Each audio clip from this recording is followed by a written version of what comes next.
spreading your wings and doing as many things as possible. You never know what life's going to throw in front of you. We always have a dream to do something, and the more things that we could, wrap our hands around, wrap our brain around, be knowledgeable about, the better off.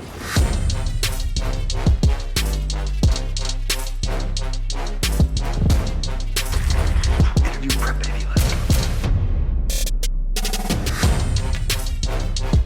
Pass the torch, man. Keeps getting better.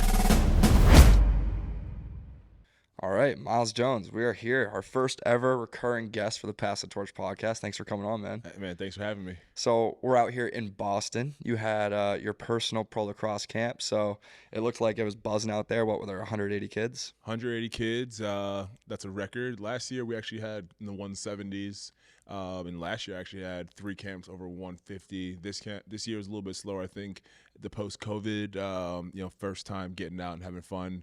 Everybody signed up. Everyone's ready to go. This, took a little bit dip in numbers, but these numbers were better than our pre-COVID numbers. So the sport just continued to grow. That's awesome, man. Yeah, it is. And so it's funny because we come down there with our cameras. We're doing a little video shoot with the camp, and the kids just run towards the camera. So the energy was high. It was great to see. But for you, so why is it so important for you to put on a camp like this? Yeah, man. When I was younger, our camps were so weird. They were like, we just got together with the kids that were in our town, and you never really got to see kids outside of, the one club team we played for. And when you go out there today, you see kids with all different types of helmets on. There are, 5, 6, 7, 8 different club teams that represent the area of Boston and Massachusetts. So, there are kids that are from different parts of the state, and they're coming to one place in order to compete with each other, meet each other. They're going to be playing against each other in middle school, high school. So it's just awesome to kind of be out there with them, inspire them. And I think the kids get more out of just being around me, talking, asking me questions, getting answers than they do with the drills, which is, why I'm here. 100%. So we actually went up to one of the kids. We were like, what do you like about Myles Jones? And his answer was that he's not afraid to get involved with the kids, talk to us, and make us feel special. So how does that make you feel as it being your camp? Yeah, it makes me feel special, because for me, I'm me. I don't necessarily find myself to be anything too crazy special, but I know how much it means to these kids to just have that moment to share with me. Yeah, it's important to be you. And so what's like 1 or 2 themes that you want these kids to leave the camp with when they're done after the 3 days? Yeah, after camp, I talk to them. I say, hey, listen, go say thank you. Say thank you to the coaches, because I've done camps for a long time. That was probably the best, group of coaches in terms of playing Division I, playing Division II, playing Division III lacrosse. Sometimes I'll get coaches that, are young guys that, just finished high school there to kind of help out, but there's a plethora of knowledge there. And these kids are going to play at Ohio State, they're playing at UMass, BU, and those are colleges right here in Massachusetts where these kids can, have a connection with those guys and then go ahead and watch those guys play here in the spring. So told those kids, hey, say thank you to these guys, because you'll see them hopefully, in the spring when you guys go watch some college lacrosse games.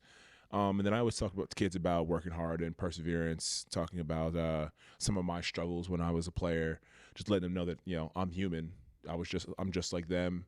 We're going to have ups and downs and times where we want to quit, times where, it's tough, and there's a light at the end of the tunnel. And, it starts with just hard work and just getting through it. And, just letting them know that I'm just like them. I'm human. I play video games just like they do. I get mad just like they do. I have bad games just like they do. And just let them know that I'm a relatable person.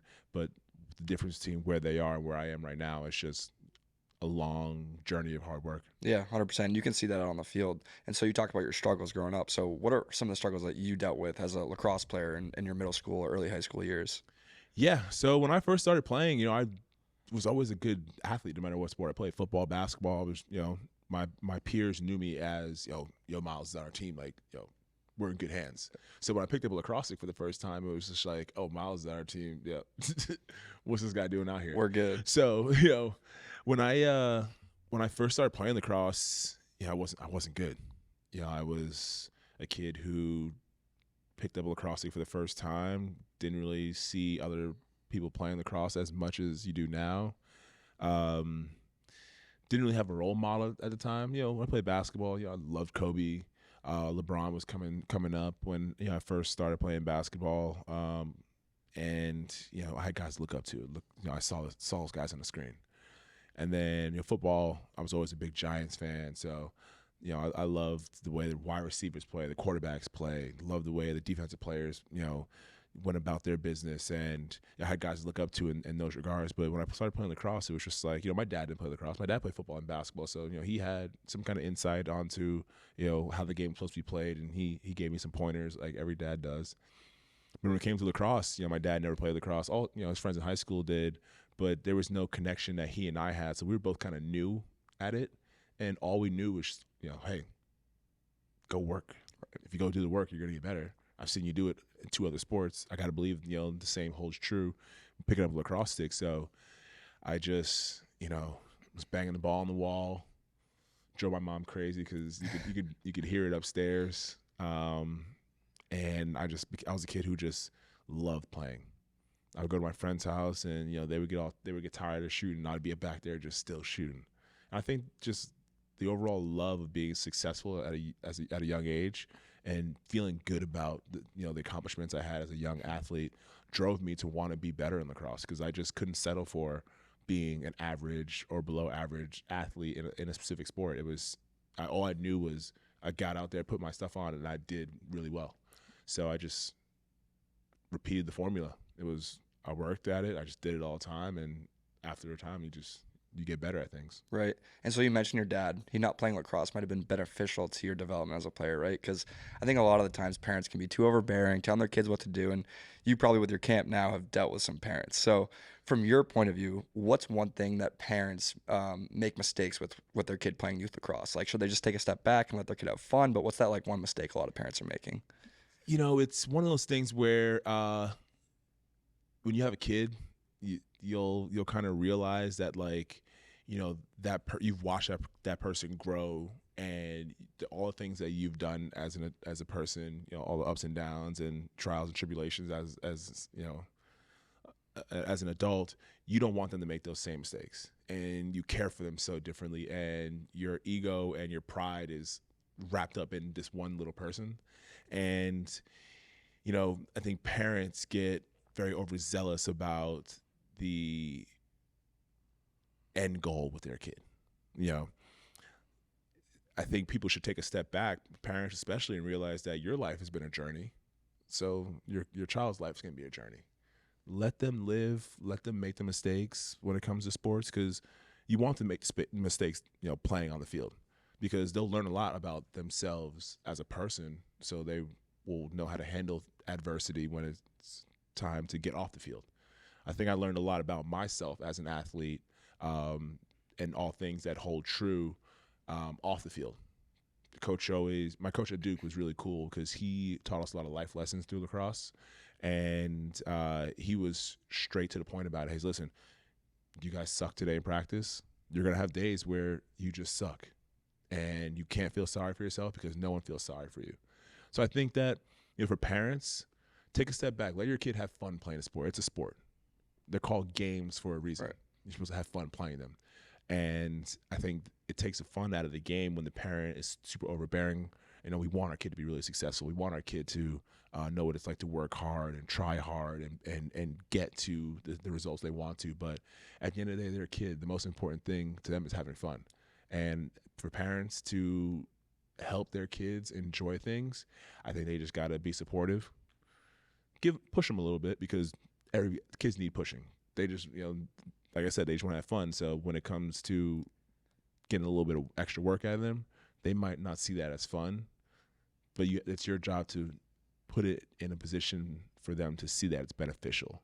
And then ultimately, if they're playing a sport, you're gonna have fun. So. Yeah, at that age, it's all about that, right? You're just out there to have fun. You're not there to worry about your shot hitting top corners. You just want to have fun. Yeah, I mean, if you have fun and then you start to get excited about the game. You want to play a little more. You play a little more. You get a little better. You see results. You gain confidence, and nothing's better than a kid with confidence. And so you're having a kid pretty soon, right? Yeah. Congratulations on that. Thank you. So are you going to put a lacrosse stick in their hand right away? And boy or girl, by the way? Having a girl. Girl.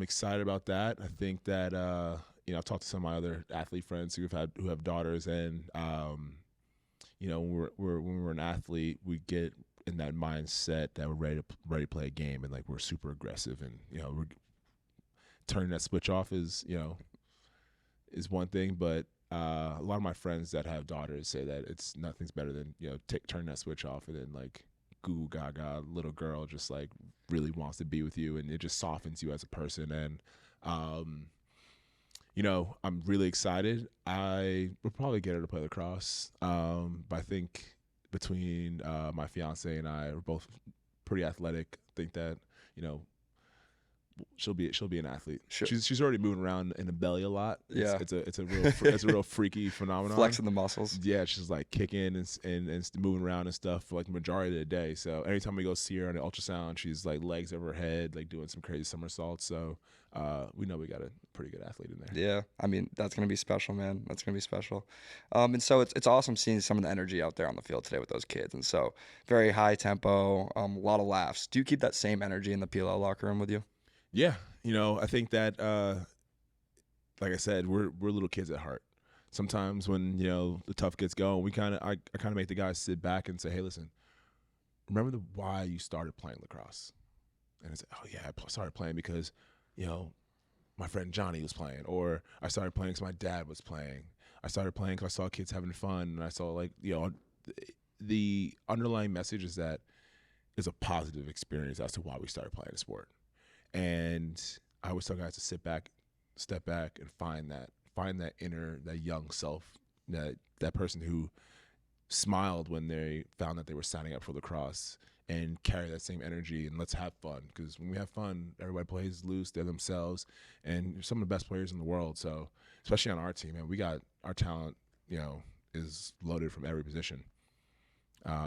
Last year we had one, if not two, all-stars at each position. Mm-hmm. And that goes a long way when we talk about just the level of athletes and level of lacrosse players we have on our team. So no shortage of skill. I think it's one of those things where we just gotta be yourself, have fun with it, because when we have fun with it, we're loose. We're not gripping our sticks too tight. We're not worried about making mistakes. We're just out there just being ourselves. Yeah, and it's pretty clear to see your leadership out there watching the PLL. Did that come with over time? Because now I think you're in year 6. When you first got into the league, which was the MLL first, did you have that same kind of swagger and mantra, or did it take some time to build that leadership qualities? So when you're a young guy, it's a little easier to just kind of go out there and just be loose, joke around, and not have to worry too much about the leadership piece, because inevitably they're going to be guys that are older than you on the team. And I was fortunate enough to play for some pretty cool leaders. My rookie season, I got to play with Matt Danowski, and Matt Danowski was my assistant coach at Duke. So we kind of had to figure out like, hey, listen, you can't be yelling at me now, right? Because we're wearing the same jersey now. You used to wear the polo and I used to wear the jersey. It was one thing. I let you get away with that, but now that we're teammates, you gotta ease up on me. And he never did, but it was just cool to kind of have that leadership in the locker room. There were guys like Matt Abbott, a Syracuse guy. My assistant coach in college. At Colgate. Exactly. So he was coaching when he was on my team. Really? So I remember he used to drive from Colgate to the game. Hamilton, New York, middle of nowhere. He was the dude loved driving. It was so crazy. Really? He would drive and we're flying. It was weird.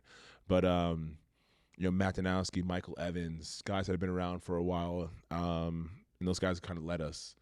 And then when I went to the PLL, played for the Chaos, and that was like my 4th season in the league. So when you're in college, you play 4 years, you're a senior, and when you're a senior, you're supposed to be a leader at that point. So when I was in my first year in the PLL, when I was on the Chaos, only real leadership we had, where it was like a respect and leadership, when he opened his mouth to speak, everyone listened, was Brody Merrill. And playing for Brody was a pretty cool experience for me, because I've only played against him. He's a legend. He graduated from Georgetown like 05, and he's still playing this year. So, he's one of those guys that like, when you walk by him, you got to say hello. It's like the Godfather. And, he still chirps dudes, still a gritty player, makes plays. I think he might be close to like 40, Wild. So it's just crazy. He's playing indoor and outdoor. So playing for him was a super cool experience. But that's kind of when I started to realize that I got to find my own way of being a leader. And when I was younger, I could have been the rah-rah guy. I don't was the rah-rah guy, but this year and probably the past few years, it's been more of a lead by example type thing.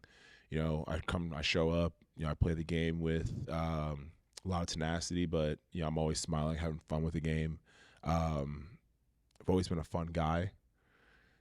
Not to be like Kawhi Leonard, but just always been a fun guy, like to be around, especially when we get in the locker room. I think I'm a different person when I'm in the locker room than when I am and when I'm with the team than when I am outside of that. But those are just moments I enjoy. Anytime I get to play the sport of lacrosse, that's brings out the joy in me for sure. Yeah, it's great to see the impact that those older guys you talked about had on your generation. And now, not that you're on the older side, but you are kind of that leader in the locker room. But the younger generation of the PLL right now, those rookies and sophomores, there's a lot of talent. And I think the game's in a really cool spot right now.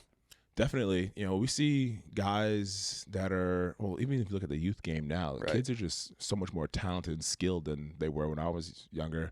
I wish I had a better memory of like the things that I was capable of doing.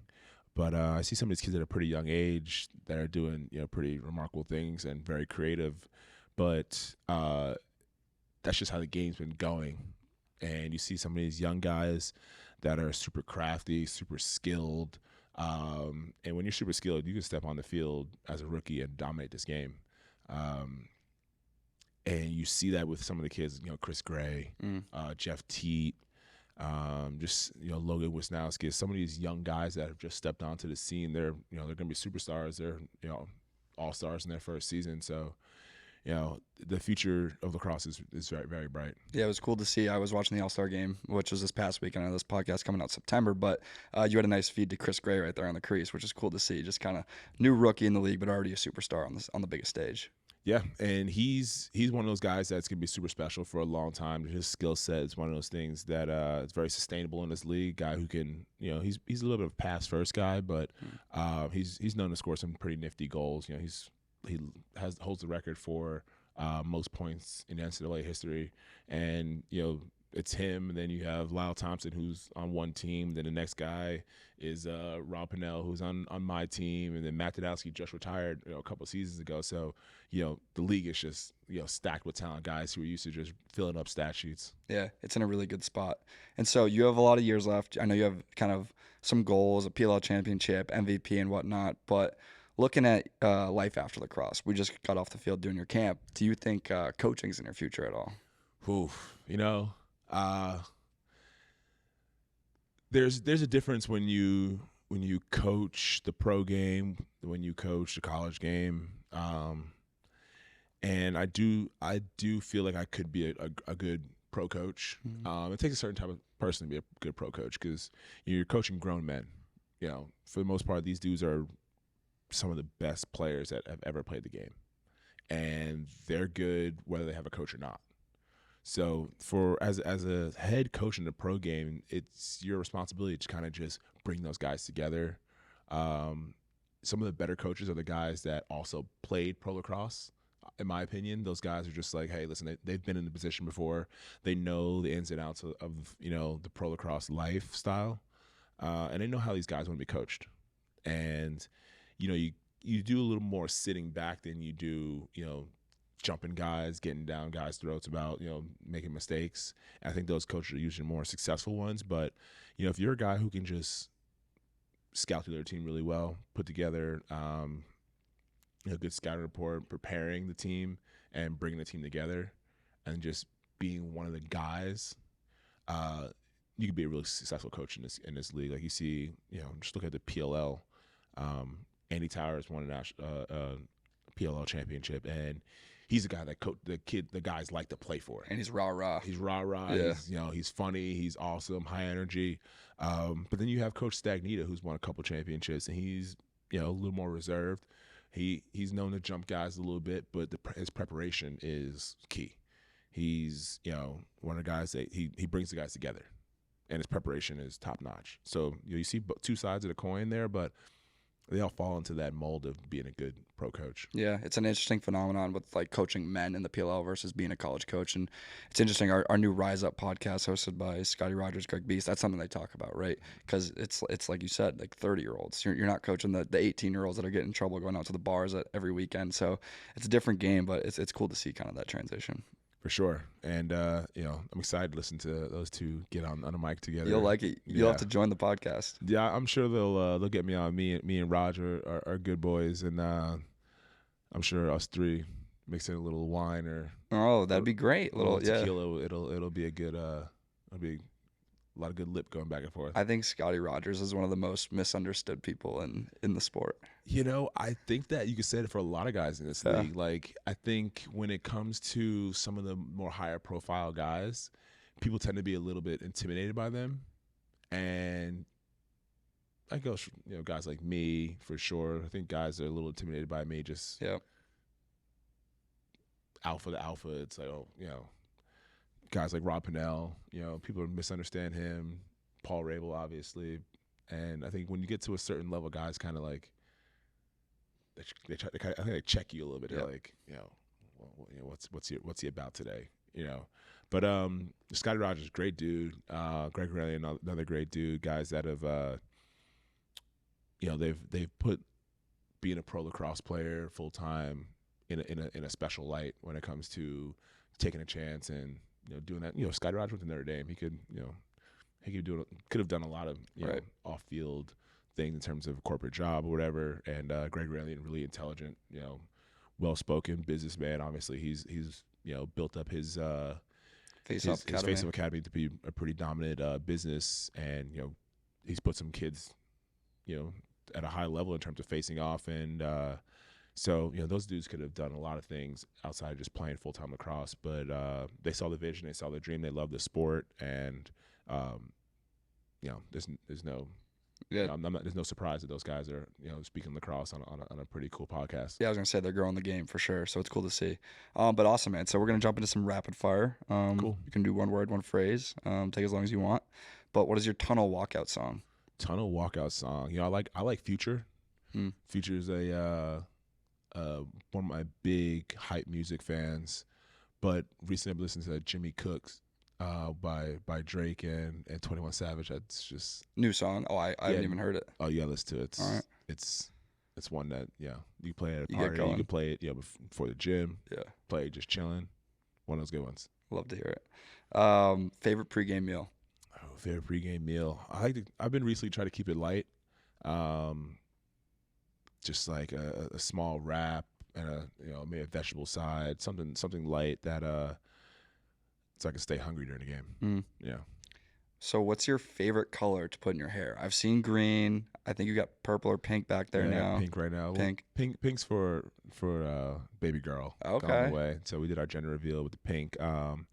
Green was cool. When it faded, it turned into some crazy colors, like some blues. But I've always liked the blonde. I had blonde for the longest. I had a full blonde mohawk. Went to the blonde patch. Remember that? The blonde patch just gave me the vehicle to just the segue to just put different colors in there. So it's good swag. I think you should keep doing it. What other sport besides lax could you go pro in? Definitely football. Football. Yeah, I had a couple of pretty good looks when I was a high school quarterback. I don't necessarily think I would have played quarterback. I didn't lift weights when I was in high school. What's your height and weight right now? Right now I'm 6'5", 250. And that's after I found a weight room. Yeah. When I was a freshman in college, I was like probably 225-ish. Yeah. I came home for Thanksgiving break. I probably gained 10 pounds of muscle.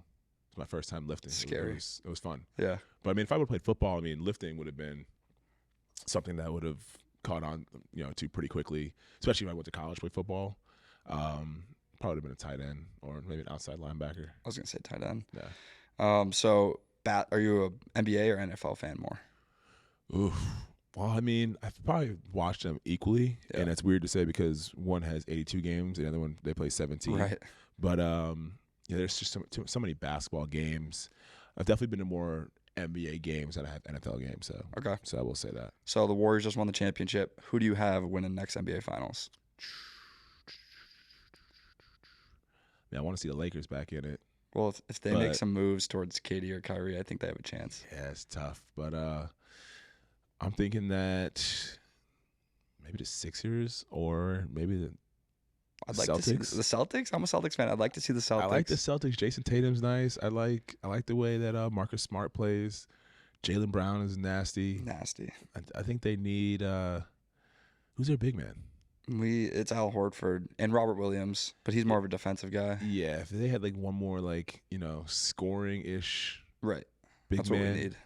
I think you see a pretty good result there. So not the Warriors. I hope they don't get KD. That would be I'd wild. probably watch less basketball. Yeah, me games. too. That'd be wild. Okay, last one here. Who is the best ever Duke basketball player? There's a lot of Best good ones. ever.